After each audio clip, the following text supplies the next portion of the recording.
Asia ఖండంలోని అతిపెద్ద గిరిజన జాతరైన మేడారం సమ్మక్క సారక్క జాతరకు ప్రభుత్వం పెద్ద ఎత్తున ఏర్పాట్లు చేస్తోంది. జాతరకు వచ్చే భక్తుల కోసం ఇబ్బందులు లేకుండా అన్ని ఏర్పాట్లు చేస్తున్నామని కలెక్టర్ దివాకర్ తెలిపారు. జాతర సమయానికి అన్ని పనులు పూర్తవుతాయని చెప్పారు.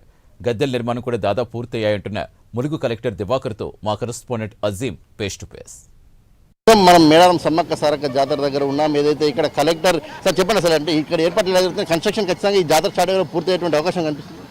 100% చేస్తామండి. ఇప్పుడు కూడా మీరు చూస్తే లాస్ట్ 70 డేస్లో ఇంత పెద్ద వర్క్ అనేది జరిగింది. మనకి ఇప్పుడు ఫ్లోరింగ్ కూడా దాదాపు కంప్లీట్ అయిపోయింది, గద్దెల వర్క్ కూడా కంప్లీట్ అయిపోయింది, గేట్ వర్క్ కూడా ఆల్మోస్ట్ ఆల్ మెటీరియల్స్ కూడా రెడీ అవుతుంది. We should be able to do it. Construction కోసం మొత్తం మీరు ఎంతమందిని సంప్రదించారు? అసలు అప్రూవల్స్ అన్ని దొరికాయి? గిరిజనకు సంబంధించినటువంటి పూజారైన వాళ్ళంతా కూడా ఇచ్చారు సార్? ఆల్రెడీ మనము ఇంతకుముందు చెప్పినట్టు ఇక్కడ ఏది జరిగినా పూజారుల సమ్మతి లేకుండా ఎటువంటి పని కూడా మనము ముందుకు వెళ్ళలేదు. వాళ్ళ గిరిజన సంస్కృతి, వాళ్ళ గిరిజన లీడర్స్, వాళ్ళ దేవుళ్ళు అందరి అనుమతి తీసుకున్నాకనే, వాళ్ళని సంప్రదించినాకనే మనం ఒక అడుగు ముందుకు వేయడం జరిగింది. గద్దెల మార్పులు చేర్పులు ఏమైనా చేశారా భక్తుల సౌకర్యం కోసం? ఏమైనా గద్దెల మార్పులు, పుగంధరాజులు, పడిగెద్ది రాజుల్ని మనము మార్పు చేసి అక్కడ పెట్టడం జరిగింది.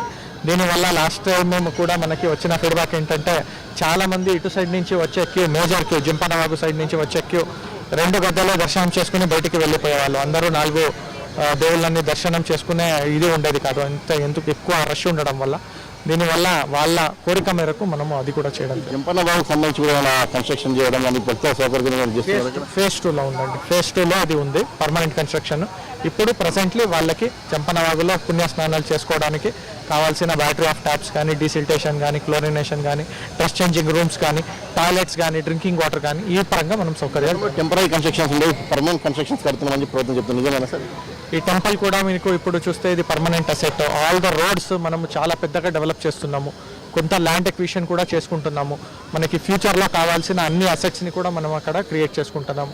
చెంపన వాగు మీద కూడా పర్మనెంట్ కన్స్ట్రక్షన్ ఫేజ్ 2లో మన ప్లాన్లో ఉన్నది. సో ఇట్లా పర్మనెంట్గా మనం అసెట్ క్రియేట్ చేయాలనేది ఉద్దేశం. సార్, ఈసారి ఎంత కోట్ల వరకు భక్తులు వస్తారని మీరు అంచనా వేస్తున్నారు? దానికి సంబంధించిన ఏర్పాట్లు అన్ని పూర్తి చేసినట్టు మనం దాదాపు 2 to 2.5 crore వరకు భక్తులు వచ్చే ఛాన్స్ ఉంది అనేమో అనుకుంటున్నాము. ఫుల్ మ్యాక్సిమం కెపాసిటీలో మనం ఇన్ఫ్రాస్ట్రక్చర్ అనేది క్రియేట్ చేస్తున్నాం.